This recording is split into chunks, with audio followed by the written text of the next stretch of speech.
नमस्कार. आनंद art and culture या YouTube चॅनलवर आपल्या सगळ्यांचं मनापासून स्वागत आहे. मित्रांनो, भारतीय कला आणि संस्कृती ह्याविषयी आपण माहिती करून घेत आहोत. आज यामध्ये भारतातील विविध भाषा ह्याविषयी जाणून घेऊयात. मानवी उत्क्रांतीमधील एक महत्त्वाचा टप्पा म्हणजे मानवानं साधलेला भाषेचा विकास. भाषेमधूनच पुढे लिपीचा विकास झाला. भाषा आणि लिपी यांचा वापर करूनच मानवाने महत्त्वाचे दस्तऐवज आणि मौलिक वाङ्मय यांची निर्मिती केली, ज्याच्या आधारे तत्कालीन मानवी समाजाची जीवनशैली, समाजजीवन आणि सामाजिक मूल्य यांचा मागोवा घेता येतो. या लिखाणांच्या आधारे आपल्याला अनेक भाषांच्या आणि संस्कृतींच्या विकासाचा आणि उत्कर्षाचा परामर्शही घेता येतो. ज्या भाषांची लिपी विकसित झालेली नाही त्या भाषा बोलीभाषा म्हणून ओळखल्या जातात. मनुष्य समूहाप्रमाणेच भाषेचाही एक समूह असतो आणि या समूहातील भाषा एखाद्या मूळ भाषेपासून उत्पन्न झालेल्या असतात. स्थानिक स्तरावर अथवा समुदायाकडून वापरल्या जाणाऱ्या किंवा बोलल्या जाणाऱ्या भाषेस बोलीभाषा असं म्हणतात. त्या देखील एखाद्या विशिष्ट भाषेतूनच निर्माण होतात. भाषा आणि लिपी या दोन भिन्न संकल्पना आहेत. भाषेचा वापर हा मुख्यतः बोलण्यासाठी तर लिपीचा वापर हा लिहिण्यासाठी होतो. भारतामध्ये अनेक बोलीभाषा अशा आहेत ज्यांना लिपी नाही. चीनसारख्या देशात प्रत्येक प्रांताची भाषा वेगळी असली तरी लिपी एकच आहे. भारतातील जुन्या काळातील अनेक लिपी या अस्तंगत झाल्या आहेत. उदाहरणार्थ मोडी लिपी. भारताच्या विविध भागात बोलल्या जाणाऱ्या भाषा या अनेक भाषा समूहाशी निगडीत असून त्यातील बहुतांशी भाषा या इंडो आर्यन भाषा गटाशी निगडीत आहेत. इंडो आर्यन हा भाषागट इंडो युरोपियन या भाषा गटातून उत्पन्न झाला आहे. भारतातील काही भाषा मात्र पूर्णतः भारतीय उपखंडातच विकसित झाल्या आहेत. भारतीय भाषांची विभागणी मुख्यतः पुढील भाषा गटांमध्ये केली जाते. 1. Indo Aryan. 2. Dravidian. 3. Sino Tibetan. 4. Negroid. 5. Austric आणि 6. इतर. यातील आपण प्रत्येक गटाची आता सविस्तर माहिती बघूयात. 1. इंडो आर्यन गट. हा भारतातील सर्वात मोठा भाषा गट असून 74% भारतीय याच गटाशी संबंधित भाषा बोलतात.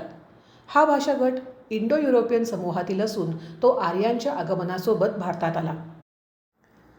या भाषा गटाचे आणखी 3 उपगट असून त्यांची उत्पत्ती या भाषा गटांच्या निर्मितीच्या काळानुसार झाली आहे.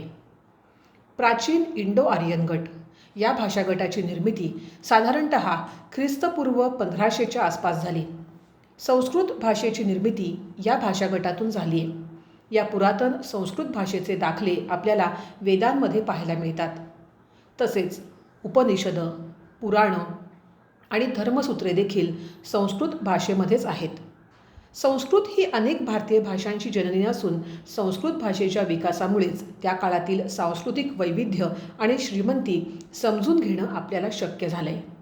संस्कृत ही भारतातील सर्वात जुनी भाषा असून ती भारतीय घटनेमध्ये नमूद केलेल्या 22 भाषांपैकी एक आहे. ख्रिस्तपूर्व 400च्या आसपास संस्कृत भाषेच्या व्याकरणाच्या विकासास सुरुवात झाली. पाणिनीचा अष्टाध्यायी हा संस्कृत व्याकरणाबाबतचा सर्वात जुना ग्रंथ आहे. बौद्ध धर्मीयांच्या हिनयान आणि महायान पंथाशी निगडीत काही ग्रंथांची रचनाही संस्कृतमध्येच आहे. यापैकी महावास्तू हा हिनयान पंथाशी संबंधित असलेला ग्रंथ म्हणजे कथांचा खजिना आहे. तर हिनयान पंथाशीच संबंधित आणि सर्वात पवित्र मानला गेलेला ललित विस्तार हा ग्रंथ देखील संस्कृतमध्येच आहे. प्रादेशिक सीमा ओलांडून भारतात सर्वत्र पोचलेली संस्कृत ही एकमेव भारतीय भाषा आहे. ख्रिस्तपूर्व 300 ते 200 या सुमारास संस्कृत भाषेचे शुद्ध स्वरूप आकारास येऊ लागलं. या काळातील भाषा वैदिक संस्कृतपेक्षा अधिक शुद्ध आढळते. या पुढील काळात संस्कृत भाषेचा वापर मोठ्या प्रमाणात होऊ लागला. शिलालेख कोरणे तसेच महाकाव्ये आणि खंडकाव्ये यांची निर्मिती यासाठी देखील संस्कृतचा वापर होऊ लागला. मात्र त्या काळात संस्कृतचा वापर हा मुख्यतः लिखाण आणि साहित्य निर्मिती यासाठी होत असे. बोलीभाषा म्हणून लोक प्राकृत भाषेचा वापर करत, हे लक्षात घेणं तितकंच गरजेचं आहे. यानंतर येतो तो म्हणजे मध्य इंडो आर्यन गट. या भाषा गटाचा विकास ख्रिस्तपूर्व 600 ते इसवी सन 1000 या दरम्यान झाला. प्राकृत ही या गटाशी संबंधित असलेली मुख्य भाषा असून पुढे पाली, अपभ्रंश, अर्धमागधी या अनेक भाषांची उत्पत्ती प्राकृत भाषेतून झाली.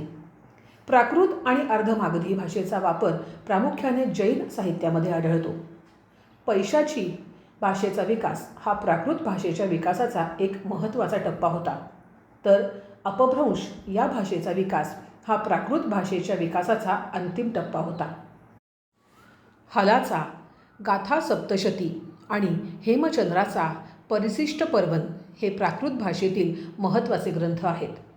नीतिमत्तेचे शिक्षण देणारे धर्मनिरपेक्ष साहित्यही प्राकृत भाषेत लिहिलं गेलं. उदाहरणार्थ सेतुबंध, गौडावहो हे ग्रंथ. अपभ्रंश भाषेचा वापर मात्र प्रामुख्यानं स्थानिक स्तरावरील लिखाण आणि लोककथांचं लिखाण यासाठी झालेला आढळतो. प्राकृत भाषेतून निर्माण झालेली आणखी एक महत्त्वाची भाषा म्हणजे पाली, जिचा वापर मोठ्या प्रमाणात बौद्ध साहित्यामध्ये झालेला दिसून येतो. विनय पिटक, सुत्त पिटक आणि अभिधम्म पिटक हे बौद्ध धर्माशी निगडीत महत्त्वाचे ग्रंथही पाली भाषेमध्येच आहेत. मात्र प्रवचनासाठी बुद्ध मागधी भाषेचा वापर करत आणि मागधी ही मौर्य साम्राज्याची राजभाषा देखील होती. यानंतरचा गट म्हणजे आधुनिक इंडो आर्यन गट. या गटातील भाषा प्रामुख्यानं इसवी सन 1000 नंतर विकसित झाल्या. त्या प्रामुख्यानं भारताच्या उत्तर, पश्चिम आणि पूर्व भागात बोलल्या जातात. या गटामध्ये हिंदी, आसामी, बंगाली, गुजराती, मराठी, पंजाबी, राजस्थानी, सिंधी या भाषांचा समावेश होतो. आता आपण द्रविड गटाविषयी जाणून घेऊयात. या भाषा गटात मुख्यतः दक्षिणेकडे बोलल्या जाणाऱ्या भाषा गटांचा समावेश होतो. भारतातील सुमारे 25% लोक या गटातील भाषा बोलतात. यातील प्रोटो द्रविडियन या गटातून सुमारे 21 द्रविडियन भाषांचा विकास झाला असून त्यांची वर्गवारी मुख्यतः उत्तरेकडील गट, मध्य गट, दक्षिणेकडील गट या गटांमध्ये केली गेली आहे. उत्तरेकडील गटामध्ये ब्रुहुई, माल्टो आणि कुरुह या भाषांचा समावेश होतो. ब्रुहुई ही भाषा बलुचिस्तानमध्ये, माल्टो ही भाषा बंगाल, ओडिशा येथील आदिवासींद्वारे, तर कुरुह ही भाषा बंगाल, ओडिशा, बिहार आणि मध्य प्रदेश या भागांमध्ये बोलली जाते. मध्य गटातील भाषांमध्ये गोंडी, खोंड, कुई, मंडा, परजी, गडबा, कोलमी, पेंगो, नैकी, कुवी आणि तेलुगू या 11 भाषांचा समावेश होतो. यापैकी केवळ तेलुगू भाषेचा विकास नागरी भाषा म्हणून झाला आहे, जी आंध्र प्रदेश, तेलंगणा इथं बोलली जाते. इतर सर्व भाषांची गणना आदिवासी भाषांमध्ये होते. दक्षिणेकडील गटात कन्नड, तामिळ, मल्याळम, तुळू, कोडगू, तोडा, कोटा या 7 भाषांचा समावेश होतो. यापैकी तमिळ ही सर्वात जुनी भाषा आहे. द्रविडियन गटातील 21 भाषांपैकी तेलुगू, तमिळ, कन्नड आणि मल्याळम या 4 भाषा सर्वात महत्त्वाच्या मानल्या जातात. सांख्यिकी दृष्टीने पाहता तेलुगू ही द्रविड भाषांपैकी सर्वात मोठी भाषा आहे. तमिळ भाषा सर्वात जुनी आणि शुद्ध मानली जाते, तर मल्याळम ही सर्वात नव्यानं विकसित झालेली भाषा आहे. आता आपण सायनो तिबेटियन गटाविषयी बघूयात. या भाषा गटात हिमालय, उत्तर बिहार, उत्तर बंगाल, आसाम आणि उत्तर पूर्व सीमा भागातील मंगोलियन गटातील भाषा येतात. या भाषा संस्कृतपेक्षाही जुन्या असून संस्कृत साहित्यात त्यांचा उल्लेख कीर्ताज म्हणून केलेला आढळतो. या भाषा या भारताच्या अतिशय कमी लोकसंख्येद्वारे बोलल्या जातात. पुढे जाऊन या भाषांची विभागणी तिबेटी बर्मन या गटात होते, ज्याची विभागणी पुन्हा तिबेटियन, हिमालयन, उत्तर आसामी आणि आसामी बर्मी या उपगटांमध्ये होते. यानंतर महत्त्वाचे काही भाषा गट म्हणजे सियामी चिनी गट. अहोम ही या गटातील एकमेव भाषा असून ही भाषा भारतीय उपखंडातून हस्तंगत झाली आहे. यानंतर येतो तो म्हणजे ऑस्ट्रिक गट. या गटातील भाषा या ॲस्ट्रो एशिया या उपगटातील असून त्या मुंडा आणि कोल जमातीच्या लोकांद्वारे भारताच्या मध्य, पूर्व, उत्तर पूर्व भागात बोलल्या जातात. यापैकी काही भाषा या मोन खमेर गटाशी निगडीत आहेत. उदाहरणार्थ खासी आणि निकोबारी भाषा. आर्य लोक भारतात येण्यापूर्वी या भाषा भारतात अस्तित्वात होत्या. प्राचीन भारतीय संस्कृत वाङ्मयात त्याचा उल्लेख निषाद म्हणून केला आहे. झारखंड, बिहार, बंगाल येथील संथाली जमातीद्वारे बोलली जाणारी संथाली ही या गटातील सर्वात महत्त्वाची भाषा आहे. खासी आणि संथाली यांचा अपवाद वगळता ॲस्ट्रो एशिया भाषा गटातील अन्य सर्व भाषा या भारतातून अस्तंगत झाल्या आहेत. याशिवाय इतर काही भाषा बघायला मिळतात.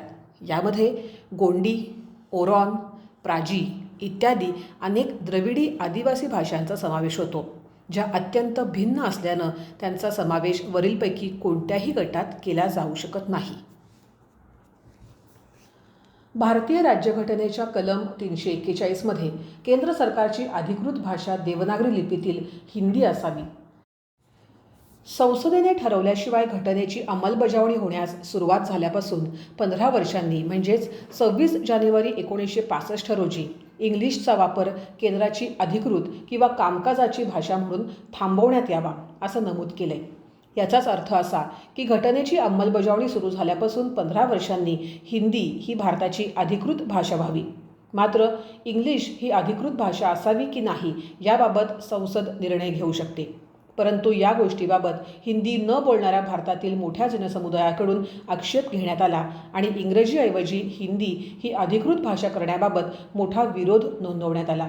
ही बाब लक्षात घेऊन 1963 अधिकृत भाषा नियमाबाबत नवा कायदा करण्यात आला, ज्याद्वारे देवनागरी लिपीतील हिंदी भाषा केंद्राची अधिकृत भाषा म्हणून घोषित करण्यात आली, तर इंग्लिश भाषेला केंद्राच्या उपअधिकृत भाषेचा दर्जा देण्यात आला. त्याचप्रमाणे घटनेनं भारतातील प्रत्येक राज्याला त्याची अधिकृत भाषा निवडण्याचा अधिकार दिलाय. भारतीय राज्यघटनेच्या 8व्या अनुसूचीमध्ये अनेक भाषांची नोंद आहे. त्यातील कोणतीही भाषा एखादे राज्य त्याची अधिकृत भाषा म्हणून वापरू शकते. या सूचीमध्ये सुरुवातीस आसामी, हिंदी, मल्याळम, पंजाबी, तेलुगू, बंगाली, कन्नड, मराठी, संस्कृत, उर्दू, गुजराती, काश्मीरी, ओरिया, तमिळ या 14 भाषांची नोंद करण्यात आली. त्यानंतर 1967 21व्या घटनादुरुस्तीद्वारे सिंधी या भाषेची 15वी भाषा म्हणून नोंद केली गेली. यापुढे या सूचीमध्ये 1992 71व्या घटनादुरुस्तीद्वारे कोकणी, मणिपुरी आणि नेपाळी आणि 2003 92व्या घटनादुरुस्तीद्वारे बोडो, मैथिली, डोगरी आणि संथाली या 4 भाषांची नोंद केली. सध्या भारतीय राज्यघटनेच्या 8व्या सूचीमध्ये नोंद झालेल्या भाषांची एकूण संख्या 22 इतकी आहे. भारतातील अभिजात भाषांचं स्थान आणि दर्जा. 2004 भारत सरकारने ज्या भाषा काही निकष पूर्ण करतील त्यांना अभिजात भाषेचा दर्जा देण्याची घोषणा केली. हे निकष पुढीलप्रमाणे: 1. या भाषेबाबत 1500 ते 2000 वर्षांच्या इतिहासात नोंद असावी आणि त्या भाषेमध्ये उच्च दर्जाचं पुरातन साहित्य असावं. 2. या साहित्यास ती भाषा बोलणाऱ्या अनेक लोकांच्या अनेक पिढ्यांद्वारे महत्त्वाचा सांस्कृतिक ठेवा म्हणून गणलं गेलं असावं. 3. या साहित्याची निर्मिती ही मूलभूत स्वरूपाची असावी. त्याबाबतची कल्पना अन्य कोणतीही भाषा बोलणाऱ्या समूहाकडून घेतलेली नसावी. 4. अभिजात भाषा आणि साहित्य हे आधुनिक भाषेपेक्षा अत्यंत वेगळं असल्यानं अभिजात भाषा आणि तिचे नंतरच्या काळातील रूप आणि तिच्यापासून उत्पन्न झालेल्या अन्य भाषा यात फरक असू शकतो. आत्तापर्यंत भारत सरकारने तमिळ, संस्कृत, तेलुगू, कन्नड, मल्याळम, ओरिया या भाषांना अभिजात भाषा म्हणून घोषित केलं आहे. मात्र वरील सर्व निकष लागू होत असूनही पाली भाषेस अभिजात भाषेचा दर्जा न देण्यात आल्यानं तज्ज्ञांद्वारे सरकारवर टीका करण्यात आली होती. आज आपण भारतातील विविध भाषा आणि उपभाषा याविषयी जाणून घेतलं. तुम्हाला आमचा आजचा एपिसोड कसा वाटला याविषयी खाली कमेंट सेक्शनमध्ये नक्की सांगा. आमचा जर हा चॅनल आपल्याला आवडत असेल तर तो नक्की शेअर करा, सबस्क्राईब करा. धन्यवाद.